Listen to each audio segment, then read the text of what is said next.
gather fine folk like you and that we can worship. Now, I got to ask you to discipline yourself again today and until the guidelines change. This is what I've been doing.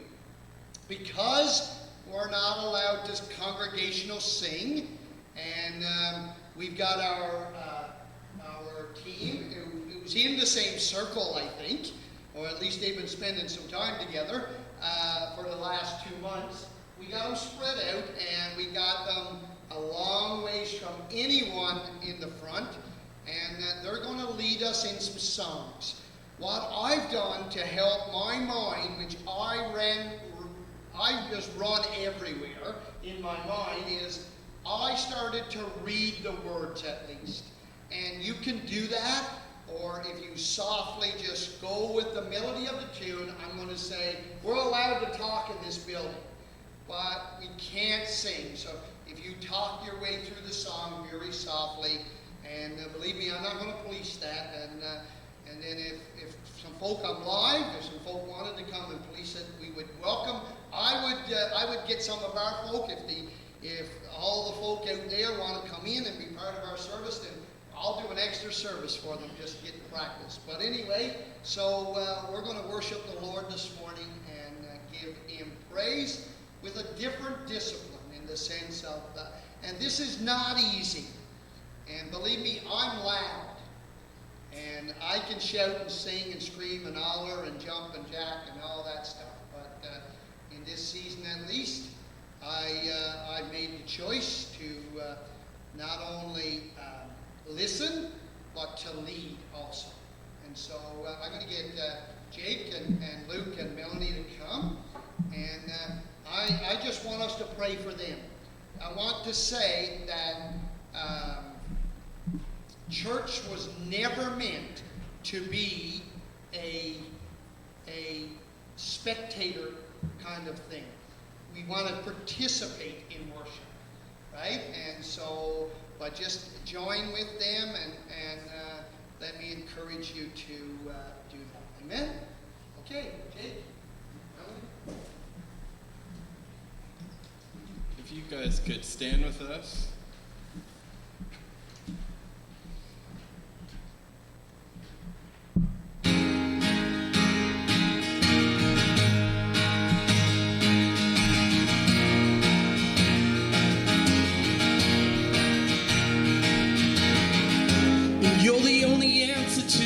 Darkness, and you're the only right among the wrong,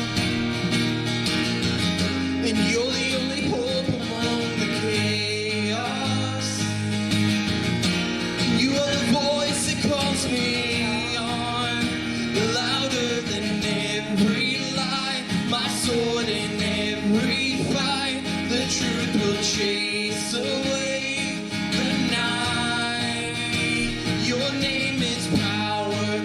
Darkness, freedom for the captive, mercy for the broken and the hopeless. Your name is faithful in the battle and glory in the struggle. Mighty won't let us down or fail us. Your name is power.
church awaken. We believe the change is coming. And Holy Spirit, let us see it. Your name is power over darkness, freedom for the captive, mercy for the broken and the hopeless. Your name is faithful in the battle, and glory in the struggle. Mighty, won't let us down or fail us. Your name is power over darkness. Your name is power in the chaos. Your name is power. When he told you you're not good enough, when he told you you're not right, when he told you you're not strong enough to put up a good fight, when he told you you're not worthy, when he told you you're not loved, when he told you you're not beautiful, then you'll never be enough. Fear, he is a liar. He will take your breath and stop you in your steps. Fear, he is a liar. He will rob your rest, steal your happiness. So cast your fear in the fire. 'Cause fear, he is a liar.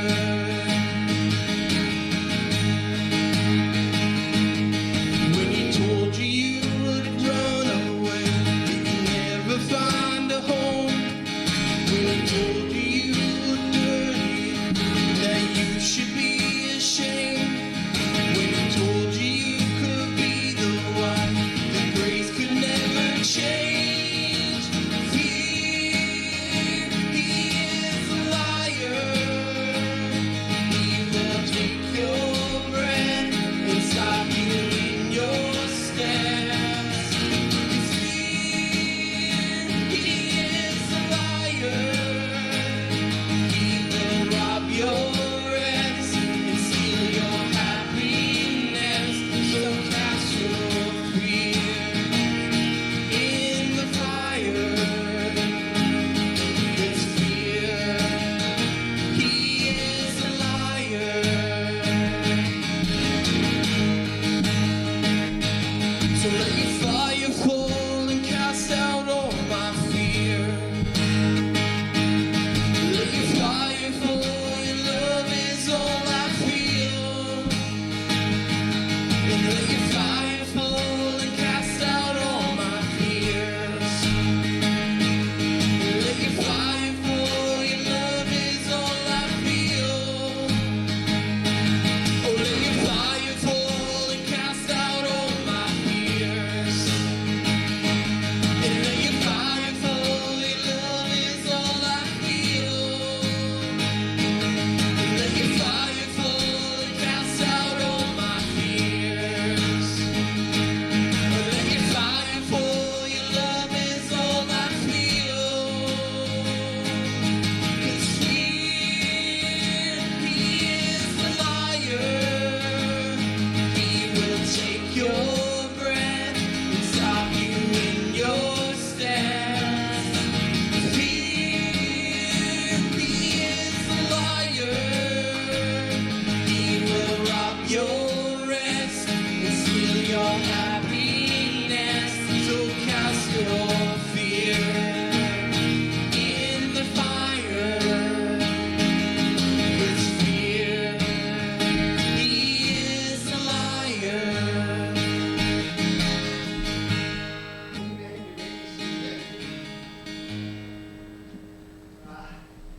Well, this is not easy stuff, and I think somebody count how many people is here just to make sure. I know that I put in some extra, but still it looks like the extra stayed away too. But anyway, that was a good song. I actually think that Zach Williams, is that it? Is that right? Zach Williams prophetically wrote some songs for this day.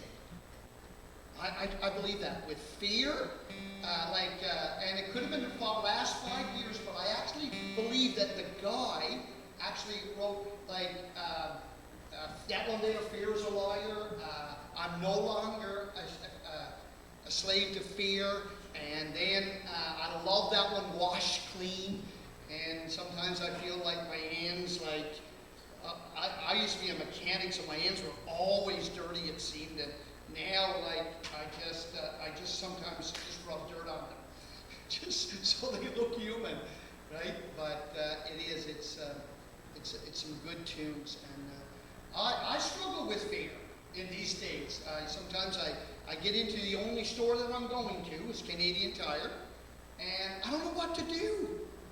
I don't know if I should try to pass the person, some of the lines that was in there, that song this morning, that you stand still and you just wonder and fear grips you. Which one was it, Matt? Fear is a liar. It will take your breath, stop you in your steps. And I felt that. And some people say to me so quickly, they say, well, God never give you the spirit of fear. And I know that. But I'm telling you, I got it. Right? And it's probably my flesh. Right? But this is what I do know when fear arrives and grips me. That the perfect love of God casts out all fear. And so I just ask His love with every situation that I'm in. Right? That I just ask His love to be there and that I might live in that. Amen? Anybody else? I could honestly say that fear grips me. Anybody else sometimes fear grips you? Like you don't know what to do. I'm just like, what do I do in this situation? I had a guy yesterday, we're live. I know, I remember. But I had a guy yesterday that he was, I was getting ready to go fishing, and he was launching his boat, and he was getting on my nerves, like a lot. Matter of fact, he sat in his car for the longest time, and I thought, what is happening here? And I was wanting to react, and it's not that I've never reacted. And so anyway, he's got his 2 sons there, and maybe his dad, I'm not sure. He finally gets out of his car, heads over. His boat is still in the way for me launching my boat. And he comes up to the truck. I'm stood at my box of my truck, and he comes up and he stands as close as this to the mic. And I thought, okay, this is going to be good. And he starts to ask me questions about fishing. What should he use? And I tell him 2 spots that would guarantee that he would catch fish if he did it right. And he said, what do you use? And I said, worms. And he said, I don't have worms. And immediately, the perfect love of God put in my heart, give him your worms. But I said, God, I'm going fishing right now. And you know what's so cool with that? Some people, you would think and hope that I went out and caught all kinds of fish because I was a giving kind of a person. And what is so cool is God called the disciples out of success. So you know that. When God called John and Peter and James, the nets was full, right? And He called them out of that. Matter of fact, they had to call a partnering boat to come and help them. It was out of success, and I went out yesterday and didn't get anything. But what matters is that we operate in the perfect love of God. Because God loves every person, right? And we can get frustrated. How many people didn't get frustrated like me? Come on, this is what if happened, and hopefully my sermon in a little while will help me with that. I just want to say also, next week, guys, Jake is going to be the preacher man. So, somebody get that on record. I'll be streaming in, and then Duncan is also going to fill in. We're going to continue on like this. Guys, I just know that at this stage they're asking, Like, we're so thankful that Jacob, and we can spread this team out and they can sing to us. But at this stage, they're asking that congregations would refrain from that, and I would encourage that. Some of the things that I've done to help me be disciplined, because my mind wanders so much as I read the words that's there. And don't get discouraged with this. Don't let this bring defeat to you, right? At all, because I'm telling you, if nothing else, this time will discipline us. Like I was telling in the first service about the church in China, they will go through a lot more today to meet. And do you know that in 2025, China, underground, will be a Christian country? There's that many Christians underground. Thank God we didn't have to go underground this morning, amen? In the sense of, right? Do anybody know the next leading country when it comes to Christianity and growth? Anybody? Iran. There's that many people coming to God right now in Iran. Matter of fact, men, young men, are having visions and surrendering to God. Right? And so God is at work. And God can work through this. You got to know it. If Chinese people are worried about their lives today as they would meet or met in China, surely goodness, in the freedom that we've got, although we're not allowed to sing congregationally, we can meet with God. Amen? So, but anyway, so we got a few weeks and we're just going to keep going like we're going. We're not going to close or anything like that. And guys, if this is difficult on you, I said this to the first service and I'll say it to our video, like for those that are planning on even coming, if it's hard for you to come and to not sing, then like you have the privilege, right, of having a coffee this morning. Probably, like I wouldn't recommend it, but you could be in your PJs, right? And you could have the service. We're going to continue streaming. So don't come all mad. Listen, we want to enjoy God's presence. I started to read a book last night, Practicing the Presence of God. And that's all I want to do. That's what church is about. And so I'd encourage you to do that. Guys, we really would encourage you. I asked Cornelius first service, guys, we want you to give, and those online, we could still do e-transfers and everything like that. So we want you to continue to give. God has been blessing both churches. I say that for online, for Cardinal and Seaway. And so, but we also want you to, at some point, you can use the Interact machine. Mark is back there, and he might look at you as you're going, but he just wants to see everything that you touch. So you can wipe it down, and we can be faithful in that. Even if you go to the washroom, he might still sneak in there after, and just whatever he's got to do, he does. He does a great job. And so we'd encourage you to give. So during the worship day, when you come, if you want to give, you can go back and do that. And for those online, don't forget we got PayPal, and we've got also, you can do it through e-transfers, both churches. Let's stand together and do some more worship.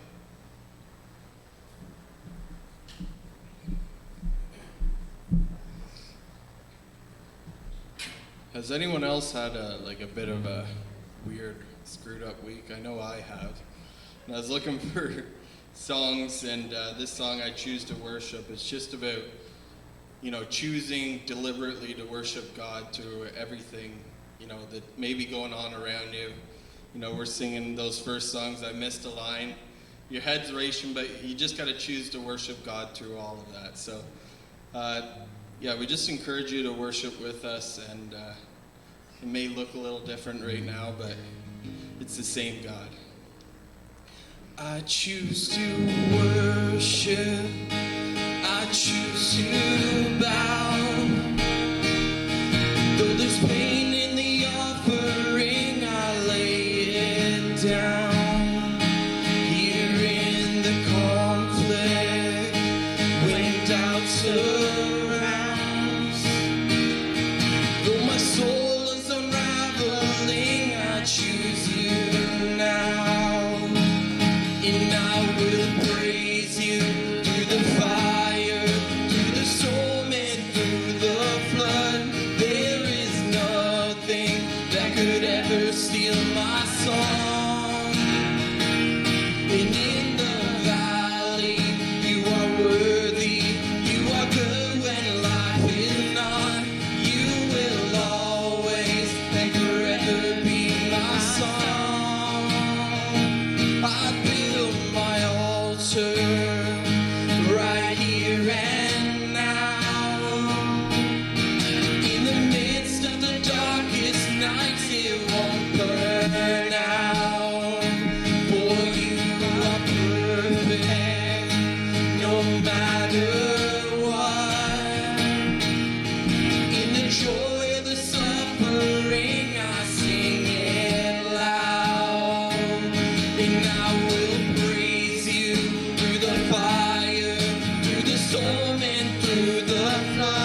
could ever steal my song.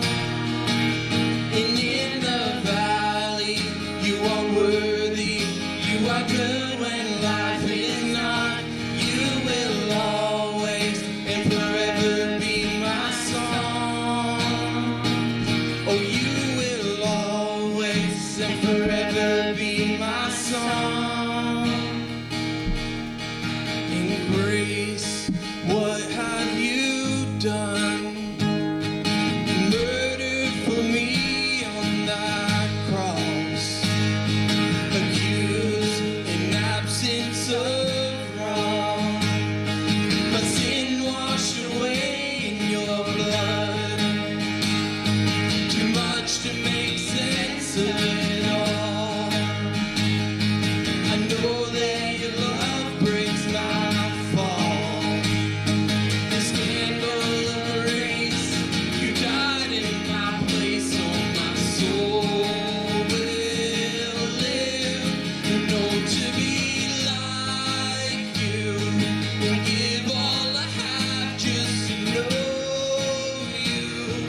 Jesus is the one besides you, forever the hope in my heart. Death, where is your sting? Your power is as dead as my sin. The cross has taught me to live. In mercy, my heart should now sing. The day in its trouble shall come.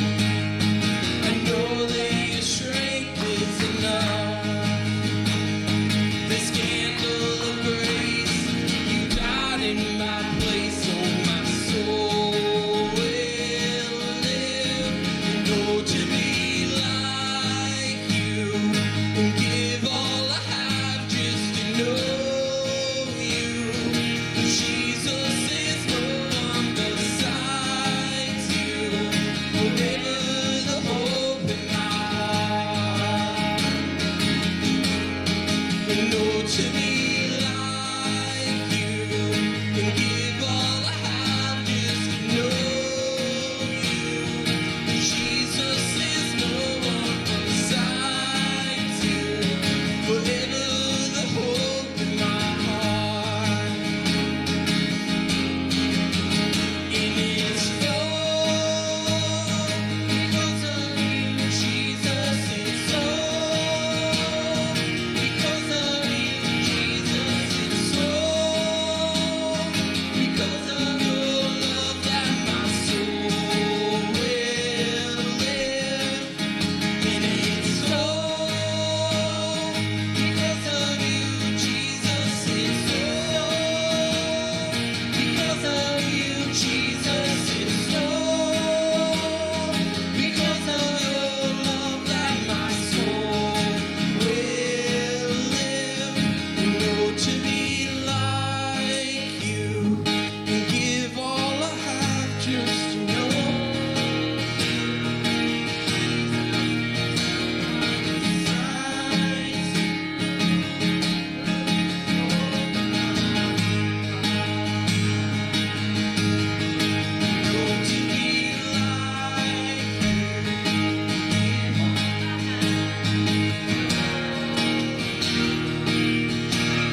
I don't think sometimes we understand the sovereignty of God and the supremacy of God.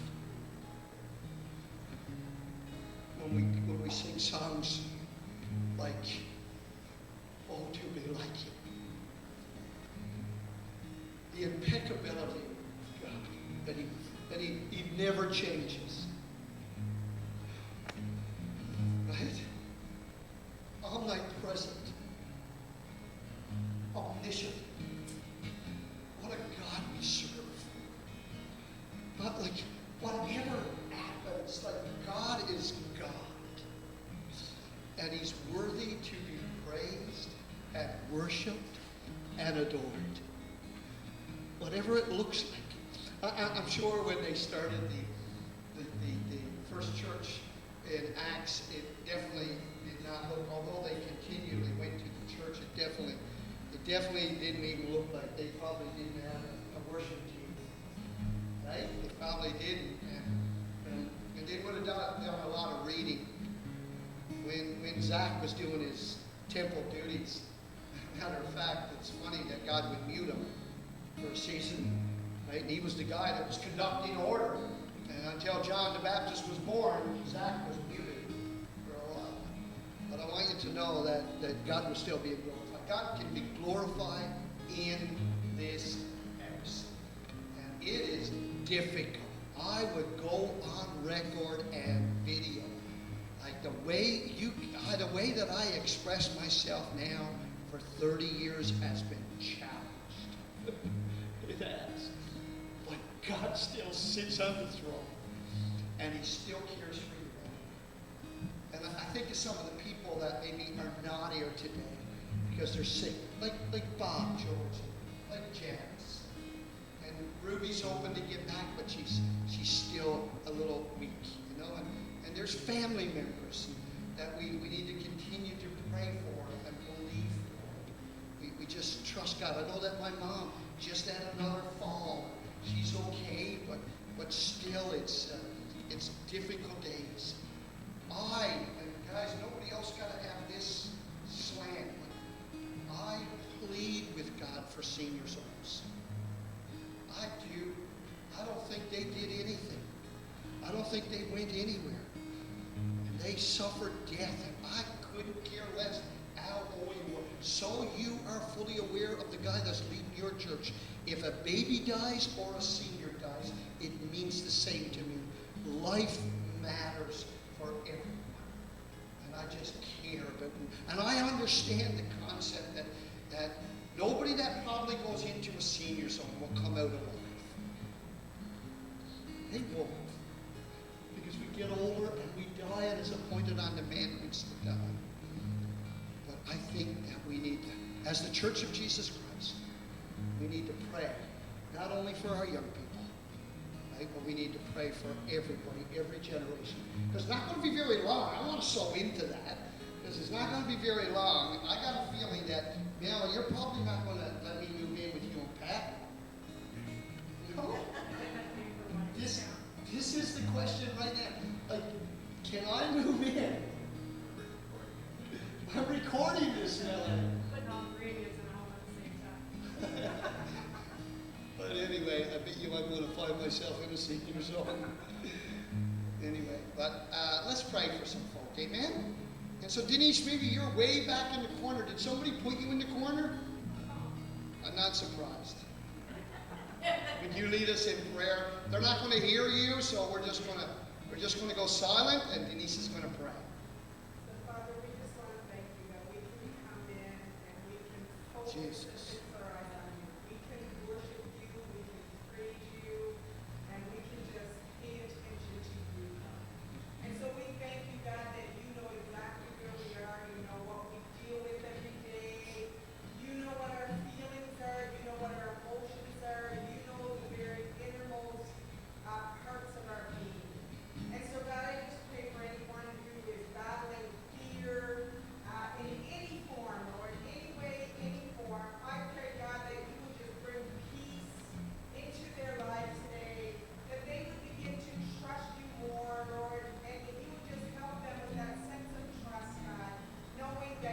are in control, and we can trust you. And so, God, I pray that you would just pour your love into us because perfect love casts out all fear. And so, God, where love resides, there is no fear, there's no room for fear. And so, God, I pray that your love would fill us up to an overflowing so that there would be no spot for any fear. I pray for anybody that's battling anything else, physical, mental, emotional, or spiritual, God. I ask in the name of Jesus today that there would be a peace that would transcend all things, that passes all of our understanding, and that it would just settle on us in Jesus' name.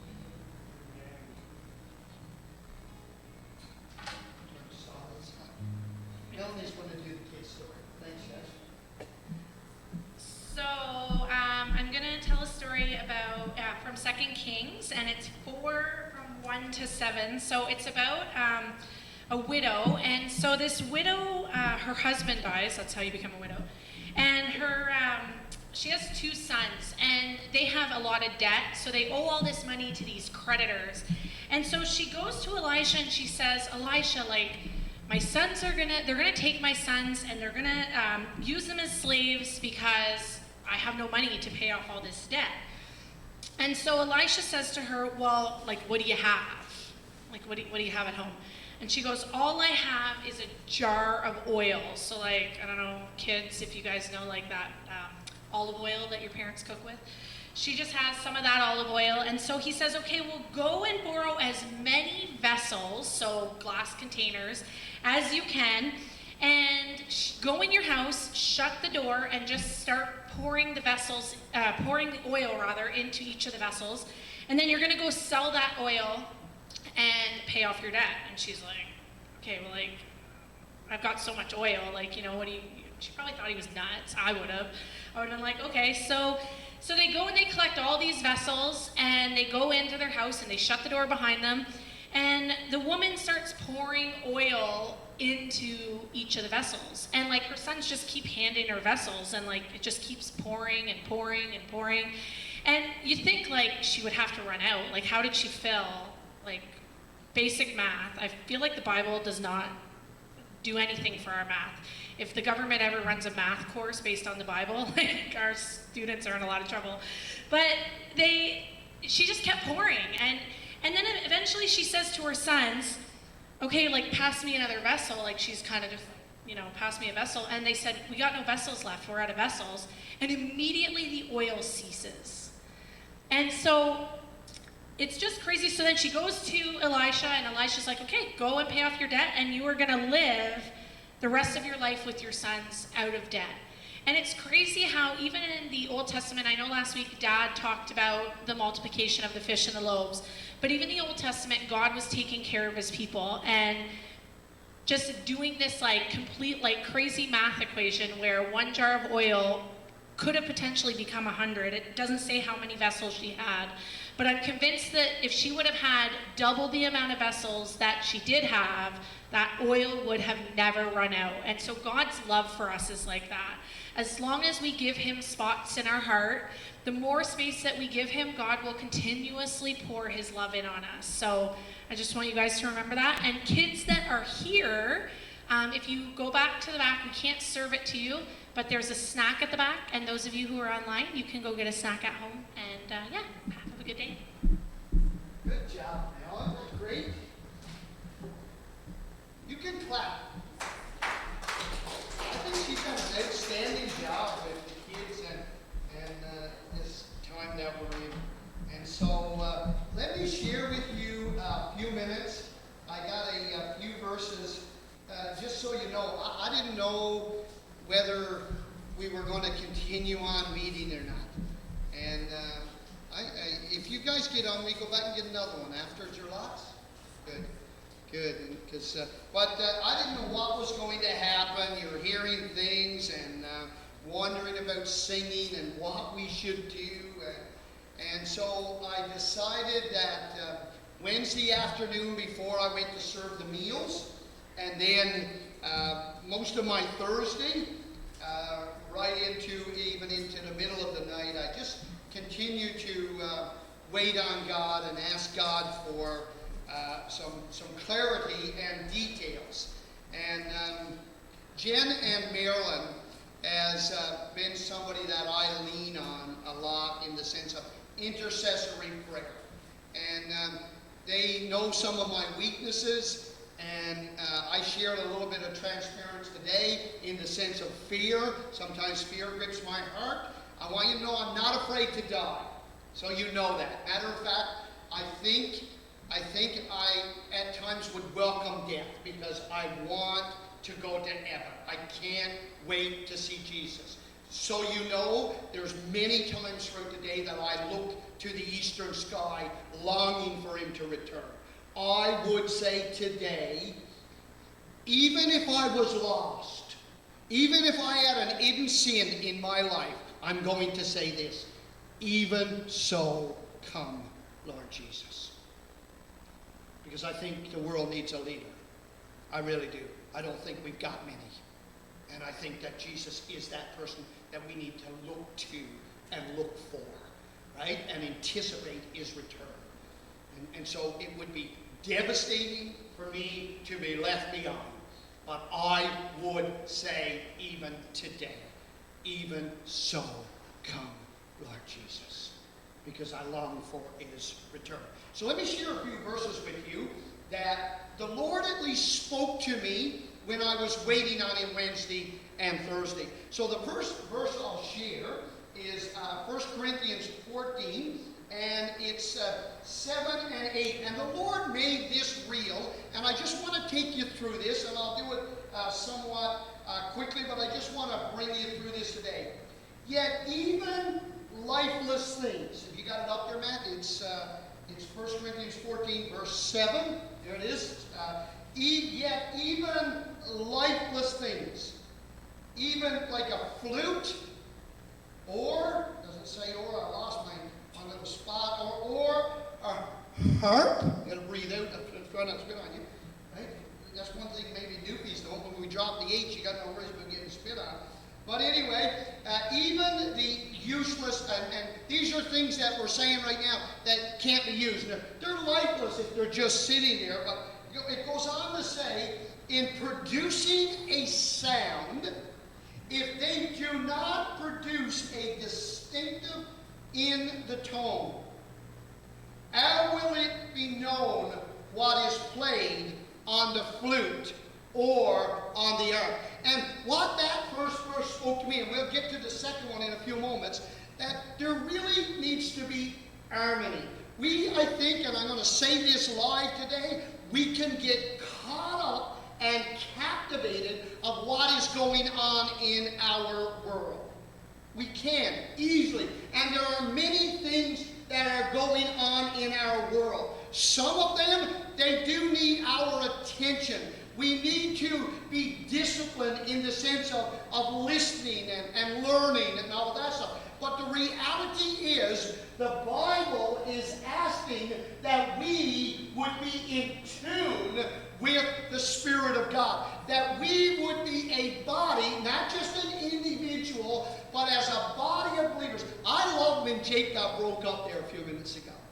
I love when that happens to him. Right? Because I want you to know, and we think that this is not difficult, but I'm sure you're bursting too. Right? And he was just like bursting there. And that happens in our souls. And sometimes when I look back at some of our streaming, I think it was a little easier. We could flow a little better. It's somewhat a little difficult now. But I think we could learn discipline in this season on how we can worship the Lord with our minds. How many sometimes have battles in your mind? This is a prime time to help you with the discipline. Don't let what's going on out there bring the discipline that needs to be brought to your life. Matt, when it plays, there needs to be, but let's look at this verse for a second. You can go to the next one, Matt. For if the bugle, is that right? Did I say that right? Or trumpet, that means produces an instinctive sound, who will prepare himself for battle? And this is what I I feel that is going on right now. I do not believe personally that what's going on with the coronavirus and the guidelines and the advice and suggestions and suspensions that we're feeling at the church is a demonic attack. I do believe that the devil has been on the go for a long time to destroy the church and destroy everything it was about. Matter of fact, Jesus publicly disarmed him. But I do believe that there is a sound being produced in the spirit world. So you know that there is a sound. I heard a sound. I want to be clear. When I waited on God Wednesday and all day Thursday, and when he woke me up 3:30 in the morning on Thursday, I believe that there is a sound, and that trumpet sound is to call God's people to battle. And the first verse that I read this morning, we need to be in harmony. Can I tell you that, it doesn't matter to me if you agree with me or not. But it matters to me whether you learn the Bible. And you can interpret text, and I'm not above giving you a text and giving you the wrong interpretation. I'm all for anyone challenging me biblically. I would sit down with anybody 6 feet apart and talk about the Bible all day. I really would. But listen, what I felt the other night when God started to lead me to these texts and make them real, that there is something happening in the spirit world. Never mind we can't sing. Never mind we've got a social distance. Never mind we've got to wash our hands or wear a mask. I want you to know that the devil has not stopped attacking the church. And we need to be in harmony together. Let me read you another text, Matt. Turn to Luke 11, verse 17. But he knew their thoughts. Now, this is talking about Jesus. He just cast out a couple demons. That's fairly extreme. We have not seen that in our day, right? Demons have sometimes now have been able to come sit in the front seat, right? And not manifest, because there's not much spirit sometimes, or at least, and we need to, believe me, we need to see them manifest. We do. We should be so on fire with God that demons cringe when we wake up in the morning. And so Jesus was casting. But then he says, but he knew their thoughts and said to them. And so guys, when it comes to harmony, we don't all have to agree with what's going on out there. But we must agree that the spiritual warfare against the church is real. And we can't shrink back or lean back, but we've got to press forward and start to have a deeper relationship with God. It is difficult. For Roger and I, so you know,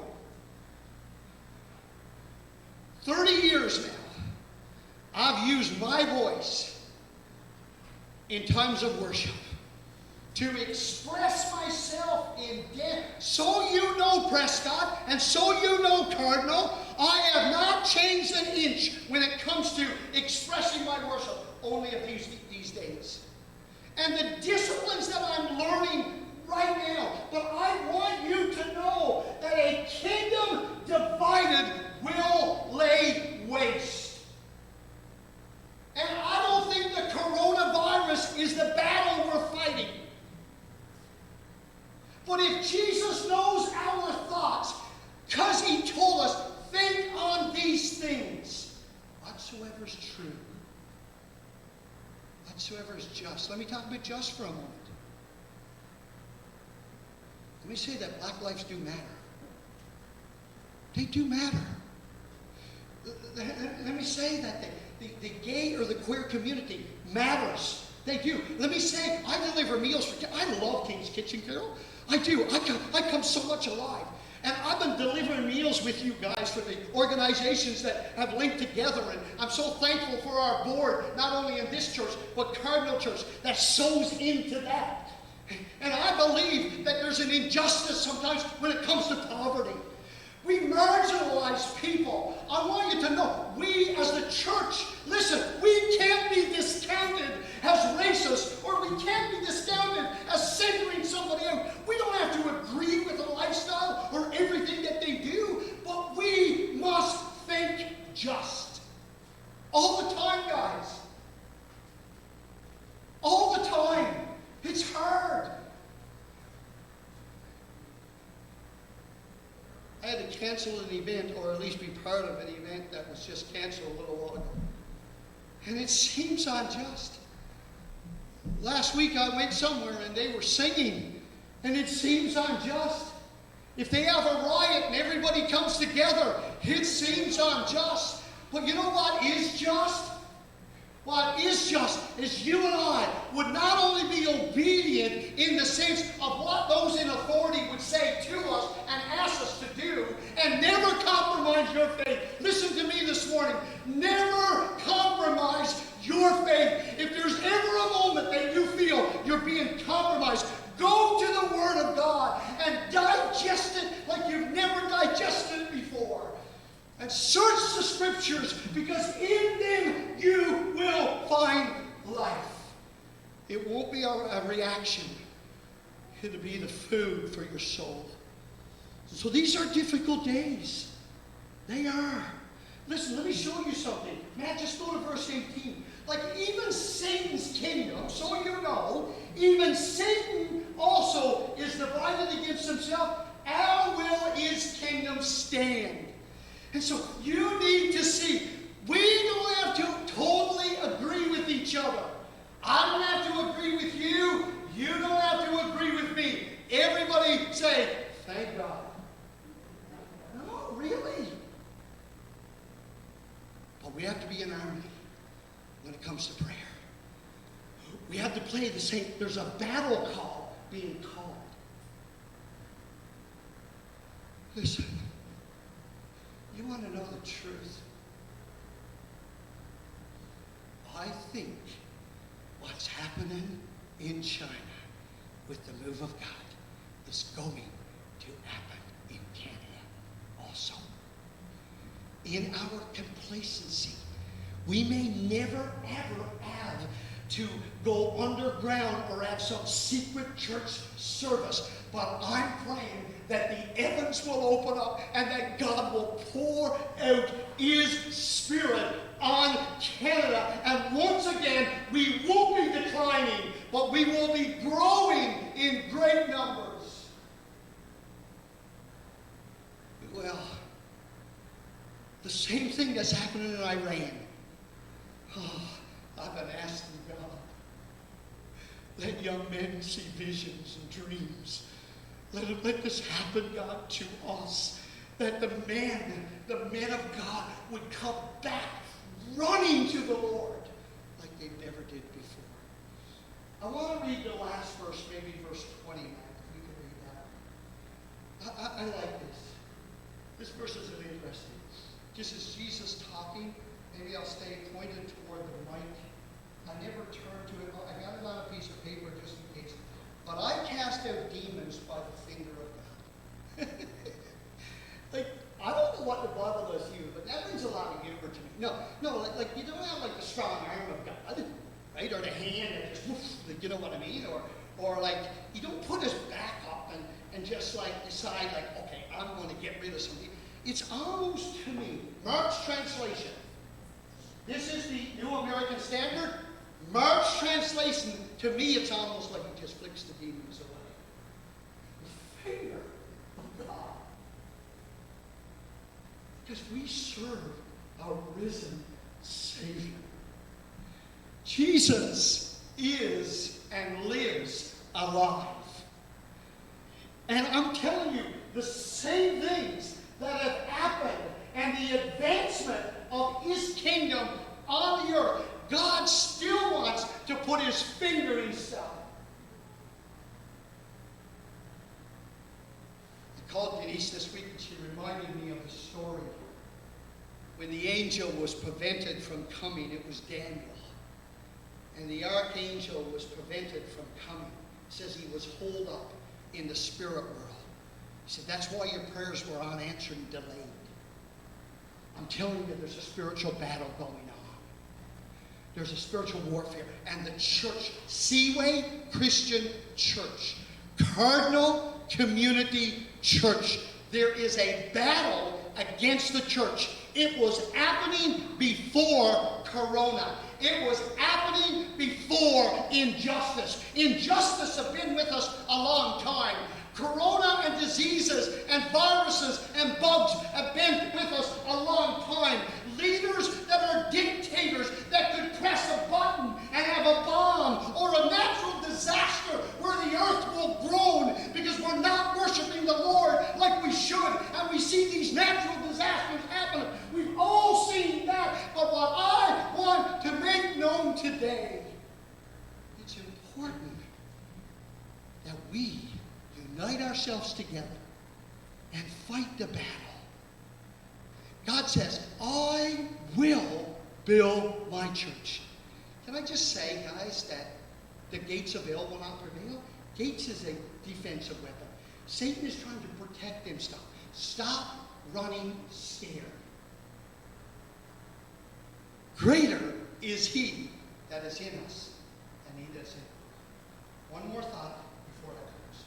So now we'll turn to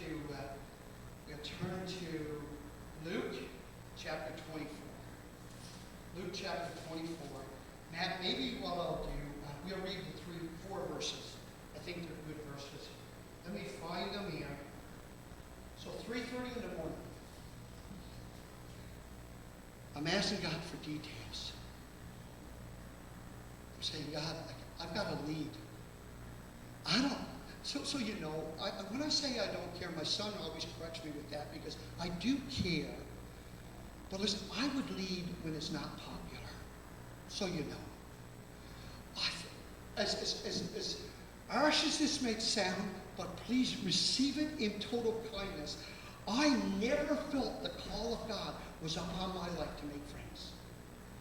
I said from the Lord from the very beginning, when he called me on the street corner and set me apart and delivered me completely from drugs and alcohol and tobacco and promised him that they will never ever touch my lips again, none of it, that I would surrender and give him my life in totally. I said, God, I will declare your word when it's favorable and when it's not favorable, but I will stand with your word.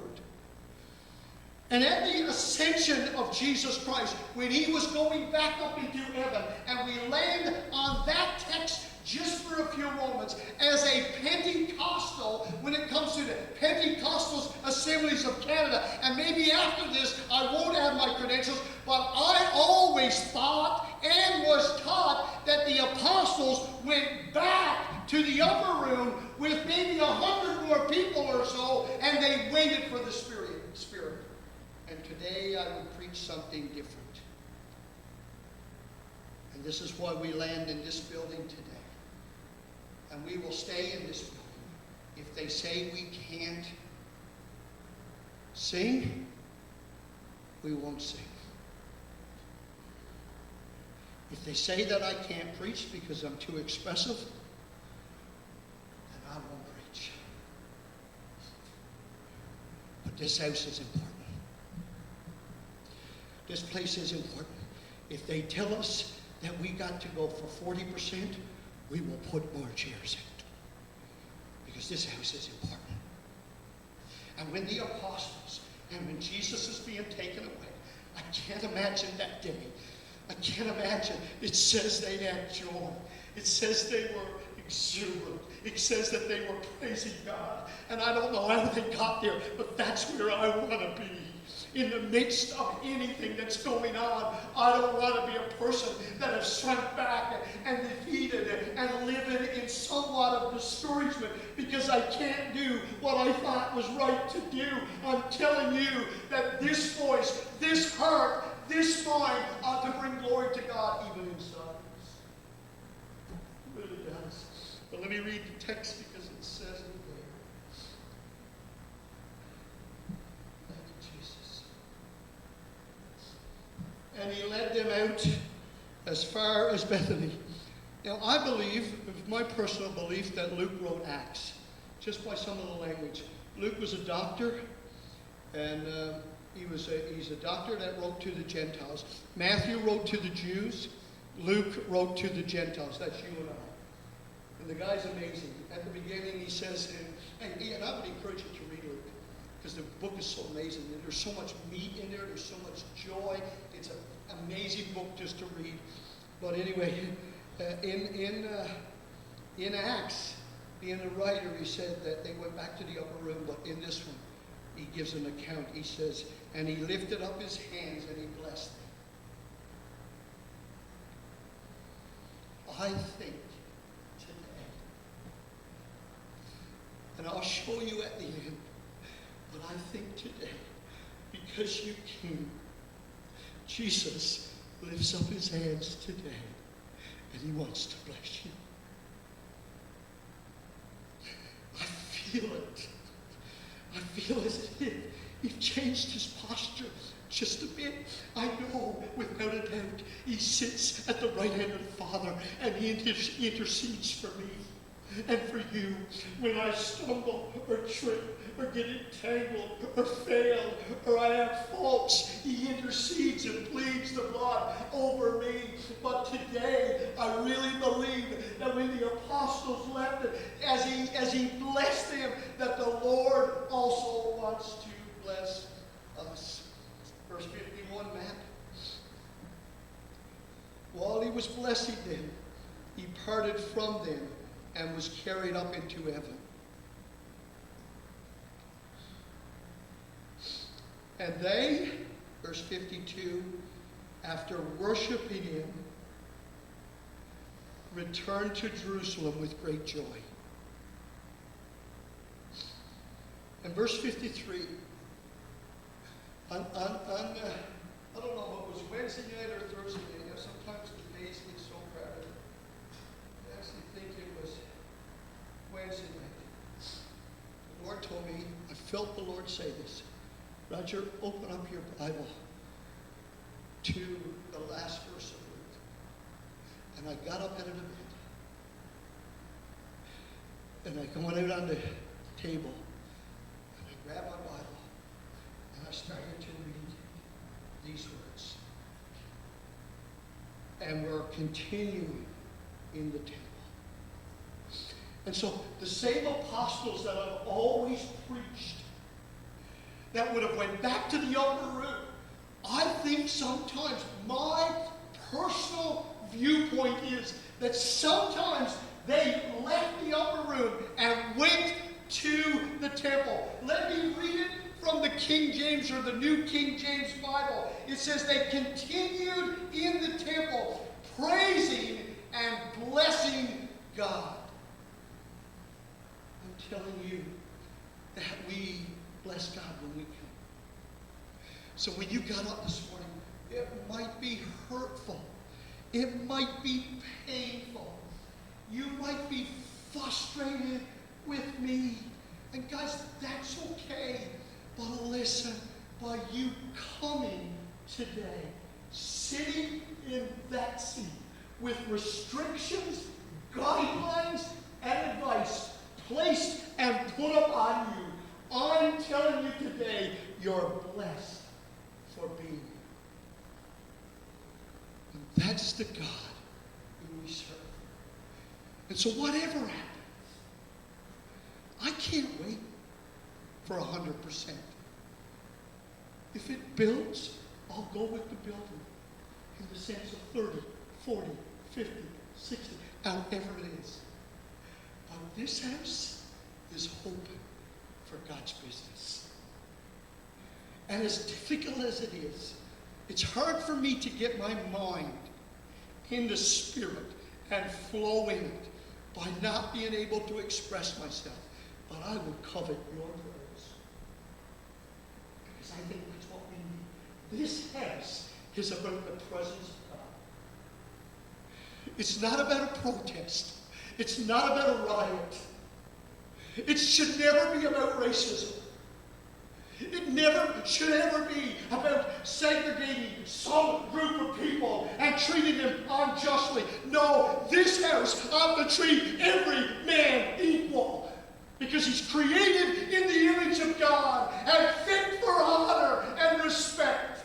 Even if he persecutes you, goodness gracious, they crucified Jesus. And he was not revived and offered no word to defend himself, but only if I could quote him, "Forgive them, for they don't know what they are doing." I have another viewpoint, that the God of this age has blinded the hearts of people. We need to stay strong and consistent. We need to stand up. We need not to be bullies. We need to be believers. Guys, we're here to promote Jesus. Matter of fact, the spirit that we crave, we long for, that we want to move, that spirit only, every time, each time, points to Jesus Christ. Let me tell you, and Jake, you come on up. Melanie, I don't know if you know the last time you come up here. Maybe you can bring me some tissues on you coming, because I'm like, I shouldn't say that. But guys, let's promote Jesus in this. Let's promote him.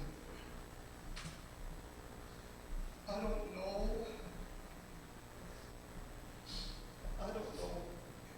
Oh, I said, we're worried about every word now. I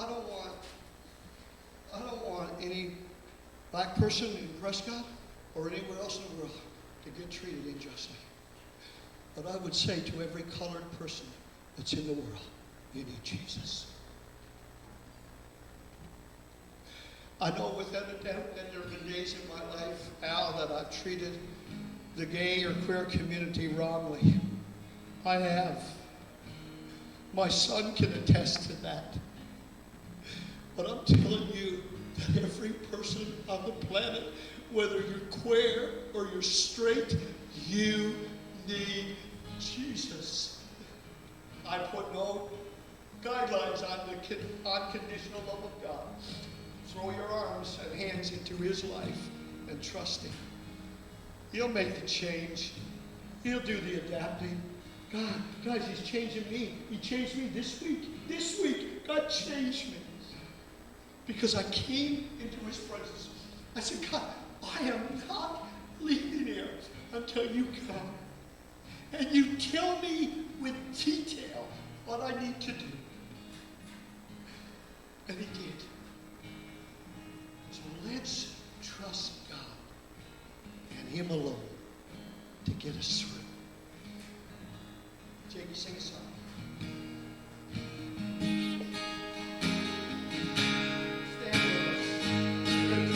So let the redeemed of the Lord say so, and sing of his promises evermore. Just pour out your thankfulness and let it overflow. Let the redeemed of the Lord say so.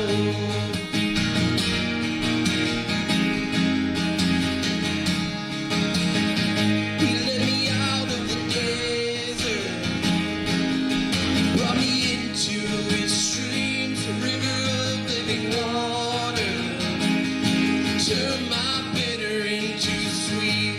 All my burdens are lifted.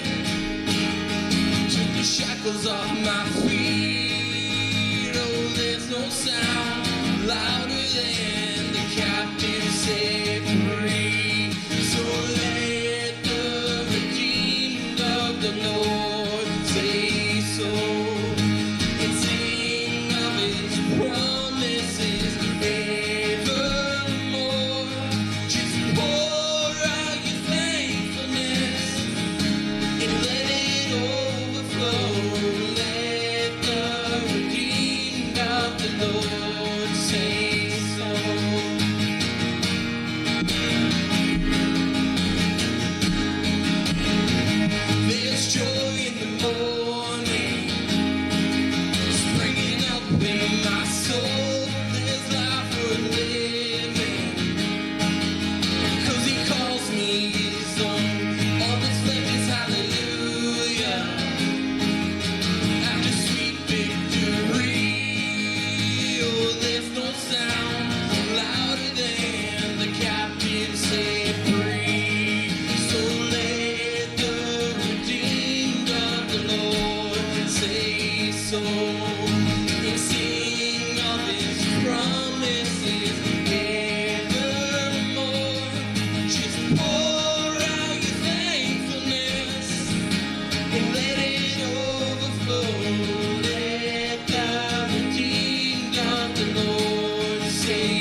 say so. Good job. As we finish today, let me encourage you, pray for Jake for next week. There's a David behind me. I want you to know. Next generation leader. Right there. Believe me, I'm not going to put my arm around him. Don't fit. I think Matthew's sitting right there on that computer, next generation leader. Right? We got Melanie just there behind me. I'm going to call her David. We wouldn't be called David before, but next generation leaders, God's preparing the church for something. Guys, it's going to probably look different, but even if it looks different. Right now, we're bursting. They're bursting. Listen, we're bursting. We want our culture to know that we love to express ourselves and worship. We do because our God is worthy. But this is only a season. And we're trusting God for greater days. Amen? Let's close in prayer. Father, I thank you for today. I just ask you now to go with us and keep us. And may we be the primary. Lord, I remember building computers years ago, and we would put 2 hard drives in there for data. There was a primary and a secondary. God, may the church be the primary example on this planet. Let us get to that, Lord. Now we're not trusted, needed, and relevant. But may, oh God, it be that we're the primary example of how to live and why we should live and what makes us human. In Christ's name, and all God's people say it. God bless you as you go today.